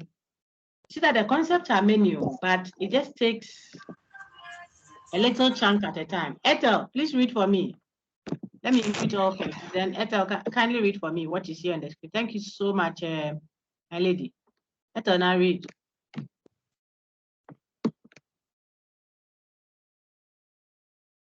Oh, Ethel, can you see the screen? If Ethel is unable to read, then we take Yeboah Samuel. Boaheni. You are all muted, so can you mute? Yeboah Samuel. Hello. Yes, sir. Go ahead, please. Scientific statement as testable, falsifiable. To be scientific, is to be capable of being true or false. That is to say, to be testable. It makes sense to research only if what we found earlier could turn out to be false. So uncertainty is a virtue in science. Note Therefore, this. Remember that you that heard it from was your is own a colleague. pseudo-scientific Yeah, statement. Samuel, It's hold not on. a scientific Samuel, hold on. statement. Hey, Samuel, hold Example, on. Hey. tautologous statements like tomorrow will rain or Hey, it right will So, now. Sammy, Sammy. How am I going Some, Hold on. hey, the guy has been attacked the Holy Samuel, Spirit. hold on. Please control his tongue. Samuel. Okay, Hold read on. it. Maybe. Hey, he's Samuel, busy. read it. Oh, read it. Hey, Everybody should keep quiet. Let Samuel be. Right, boy. Please, I beg you, I want to clarify something. Why? So pause for a minute. I'm saying that I could ask you, explain why uncertainty is a virtue in science, in not more than a single statement. You have to know why. When we are not certain, it is rather a virtue. When the claim is not a certain one that we are 100% sure, we are okay. It helps the scientific enterprise. Why? Because when we are not certain, that is when it makes sense to go and what? Research. So if you come with claims that are such that they cannot be false, it means it will always be true, certainly true. Then it is not a scientific, there is no need then to go and research. Okay. Therefore, the reason why it makes sense to continue investigating empirical science is for an observation-based enterprise. It makes sense to go and do further tests, further labs, further observation of metals, further going to space to see what is there. It makes sense only because what we thought we saw earlier could change. We are not certain. Okay, so uncertainty is a virtue in science. Continue. Therefore, Sir Samuel, please read it. Oh, Brother Samuel, okay, you then let's let abo. Samuel, are you there? Yes, please, I'm here. Therefore, a statement that cannot be false is a pseudo-scientific statement. Very good. I like how you It is not pronounced a it. Very genuine good. scientific statement. Good. Example, tautologous statements like tomorrow it will rain or it will not rain and she is pregnant or she is not pregnant are always true, therefore pseudo-scientific. They are always true. I gave that example also in the recording. I said, I ask you, tomorrow Nigeria is going to play Ghana. Will Ghana win or Ghana will not win? And you tell me, oh, tomorrow Ghana will win or Ghana will not win. But that one, I know already that Ghana will win or Ghana will not win. That is why I'm asking you whether Ghana will actually win or not. So you have to give me a scientific response. It will tomorrow Ghana will win. Full stop. Then now it makes sense for us all to go and see what will happen tomorrow. If we go and Ghana actually does win, then what you said is true. If we go and Ghana doesn't win, what you said is false. But if I ask you, will Ghana win or not, and you tell me, oh, Ghana will either win or not win, that's a tautology. It is pretending to be a scientific statement, testable statement, but it is not. It's already true. Even if tomorrow doesn't come, because one of the options will always happen.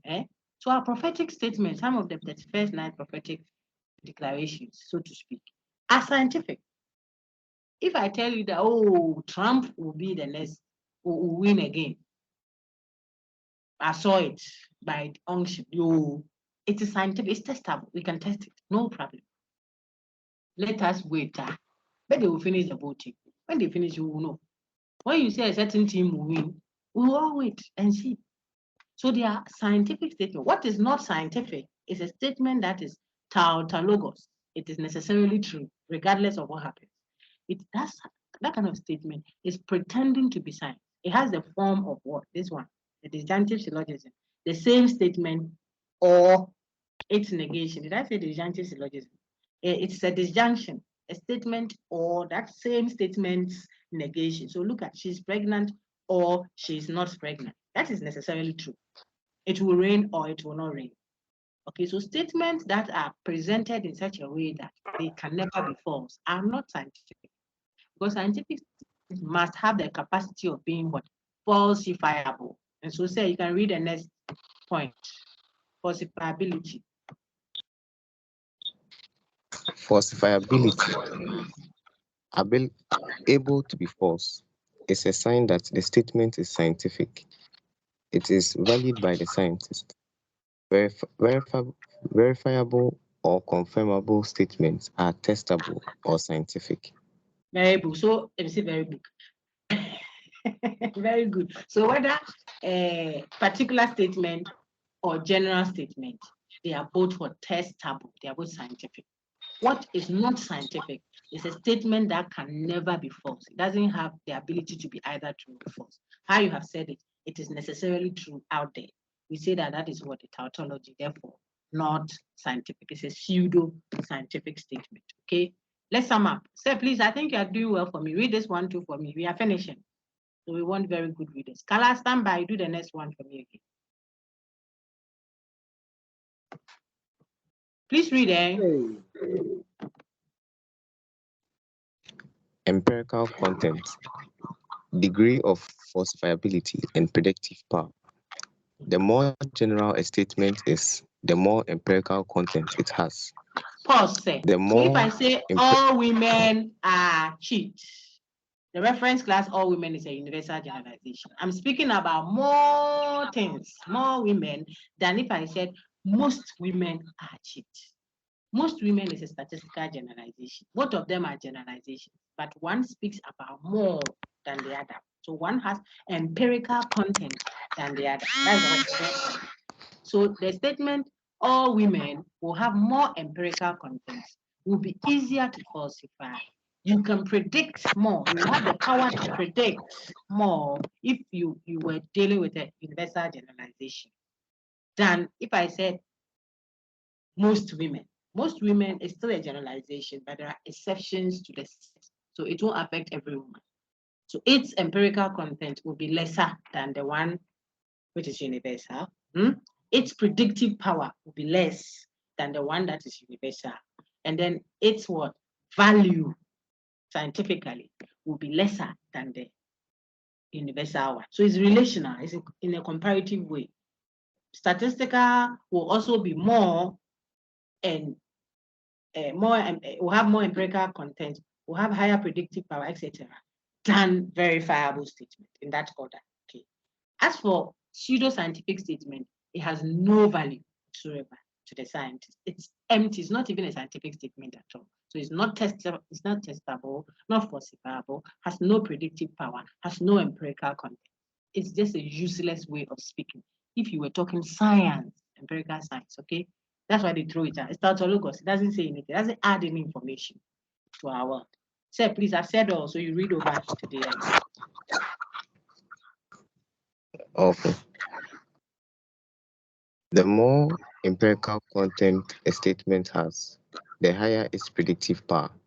The more predictive power a statement has, the easier it is to falsify. The more valuable it is to the scientist. So the easier it is to falsify a statement, the more valuable it is to the scientist. I'll read the conclusions. They are just a repetition. Some conclusions on Unit 7. Thank you. Thank you so much, sir. Some conclusions on the Unit 7. So universal generalizations have more empirical content, followed by what? Statistical generalization, then particular statements, which are what? Verifiable statements. Okay. As for pseudo-scientific statements, they do not have empirical content, they do not have predictive power, they are not falsifiable. In fact, they are not even testable at all. They are totally useless for the scientific enterprise. You see practice exercises in your Unit 5.1 and Unit 5.2. Okay, now see, still on the screen, just repetition. You are saying the same thing differently to help your understanding. A valuable empirical information must be falsifiable. to be scientific. If it is not falsifiable, it is not scientific. If it's not falsifiable, then there is no need to go and test it because it won't be other than what it is already.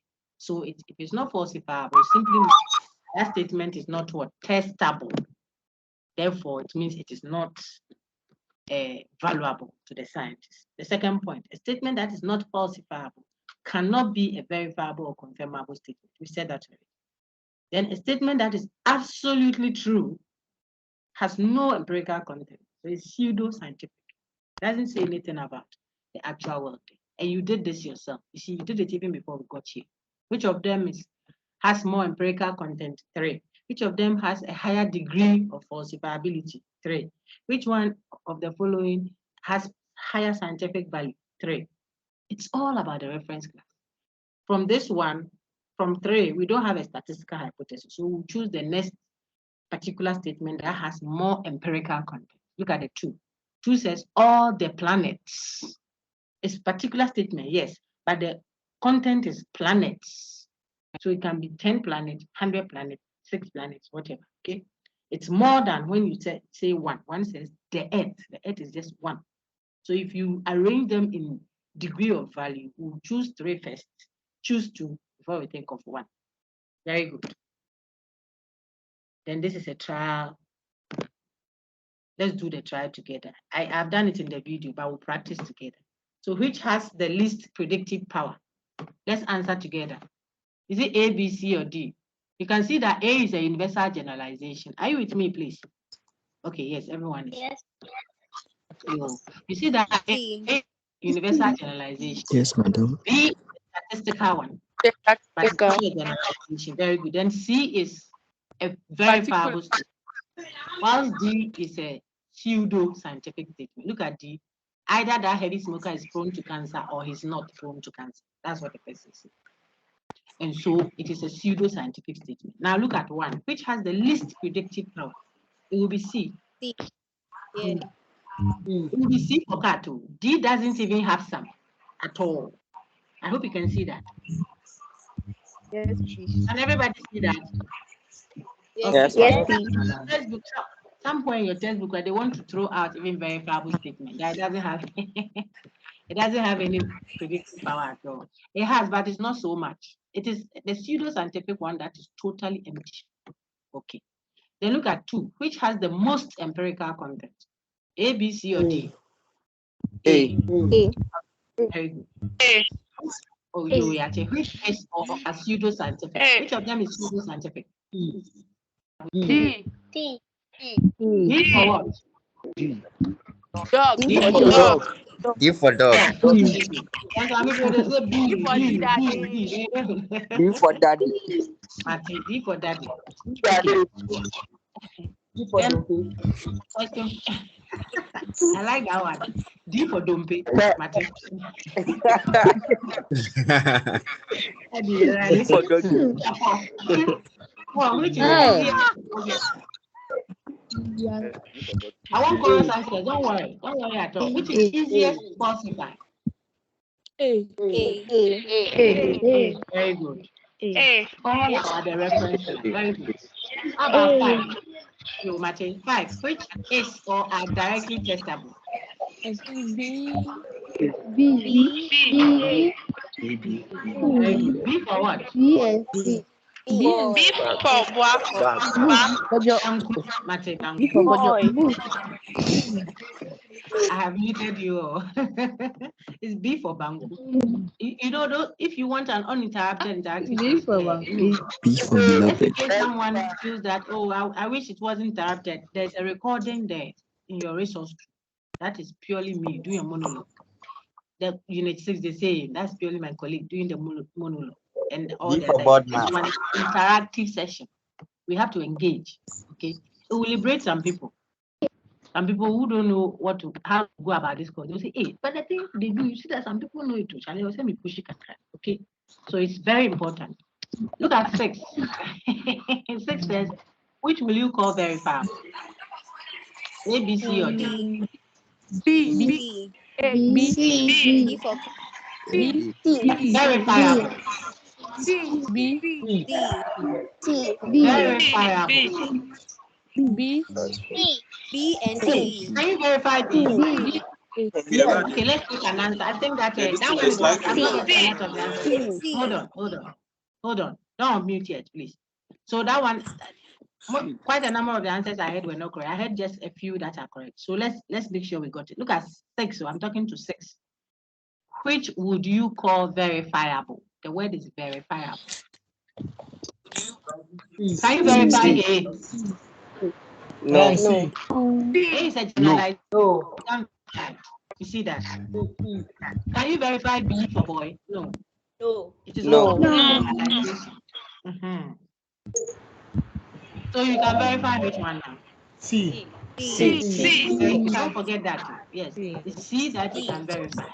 D cannot be verified. It's not even a statement. A meaningful science statement. Okay. It is a statement that is tautologous. It's almost like a definition. Necessarily true. Okay. So verifiability, take note. Listen. Oh, please, get your team muted for a minute. Let me put this across. So a verifiable statement is the one that we said is what? Directly testable. So what you write for 5, is what you should write for 6. Because they are describing this. Big boss, please, when I mute or keep it muted, why? It means I'm trying to put something very important across. That's why I've done that.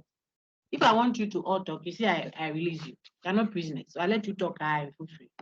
But when I'm trying to point out something that can cost you, because I know what I have done, then you keep quiet and listen. Okay, please keep the thing muted. You talk at your end, but keep your mic muted.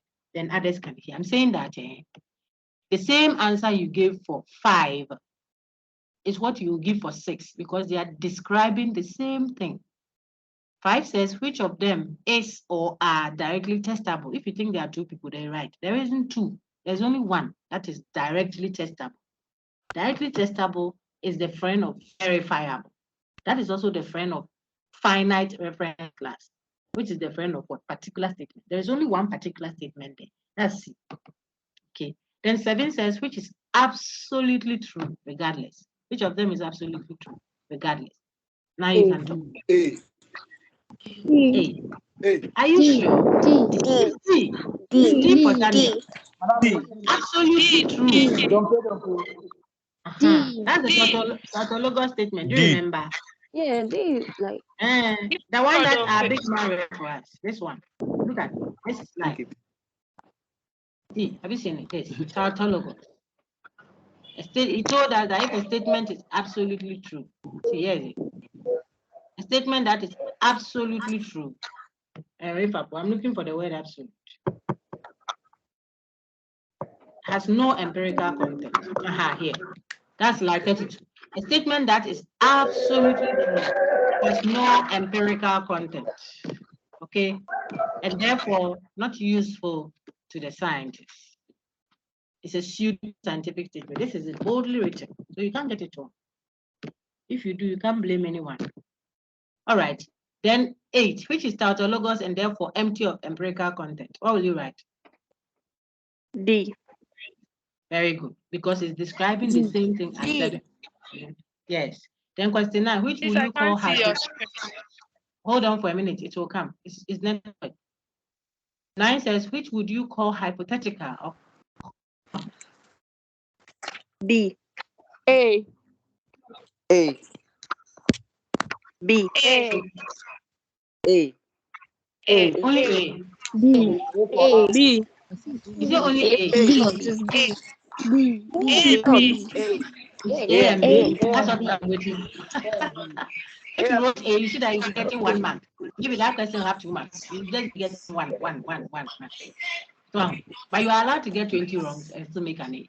In the University of Ghana. 80% is.